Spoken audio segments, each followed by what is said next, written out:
హల్లెలూయా. దేవుని పరిశుద్ధమైన నామానికి మహిమ కలుగునుగాక. క్రీస్తునందు ప్రియమైన దేవుని జనాంగమా, మన ప్రభు అయిన యేసుక్రీస్తు వారి ప్రశస్తమైన నామములో మీకు శుభములు, ఆశీర్వాదాలు కలుగునుగాక. ఆమేన్. ఈ యొక్క క్రిస్మస్ దినాలలో ఉంటుండగా ఈనాటి దేవుని రక్షణ వాక్యము లూకా సువార్త 2వ అధ్యాయము 11వ వాక్యము.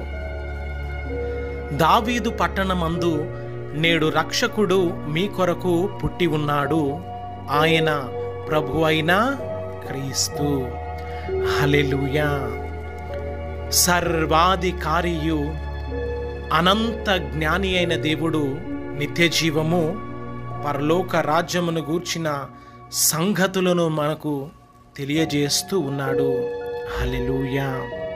ఇక్కడ దేవాది దేవుడు దావీదు పట్టణమందు రక్షకుడు అని తెలియజేస్తూ ఉన్నాడు. మరి యొక్క సర్వ మానవాళి రక్షణ నిమిత్తము రక్షకుడిగా దావీదు అనే పట్టణమందు జన్మించాడు అని, ఆయన ప్రభువైన క్రీస్తు అని తెలియజేస్తూ ఉన్నాడు. ఈ యొక్క సర్వ మానవాళిని ఈ యొక్క నిత్య నరకాగ్ని నుంచి రక్షించడానికి మరి రక్షకుడుగా ప్రభువైన క్రీస్తుగా యేసుక్రీస్తు వారు జన్మించి ఉన్నారు. ఈ యొక్క సర్వ మానవాళిని నిత్య నరకాగ్నిలో నుంచి నిత్య జీవములోనికి రక్షించడానికై.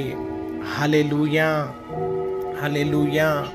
ఈ రోజున ఈ యొక్క సత్యమును, దేవాది దేవుని సత్య సువార్తను వింటున్న నీవు, మరి నిన్ను రక్షించగలిగిన, నిన్ను నరకము నుంచి విడిపించగలిగిన ప్రభు అయిన క్రీస్తు అను రక్షకుడిని నీ హృదయములోనికి నీవు ఆహ్వానించి దేవుని చేత నీవు కనికరించబడి దేవాది దేవుని యొక్క నిత్య రాజ్యములోనికి, నిత్య మహిమలోనికి నీవు నడిపించబడుదువుగాక.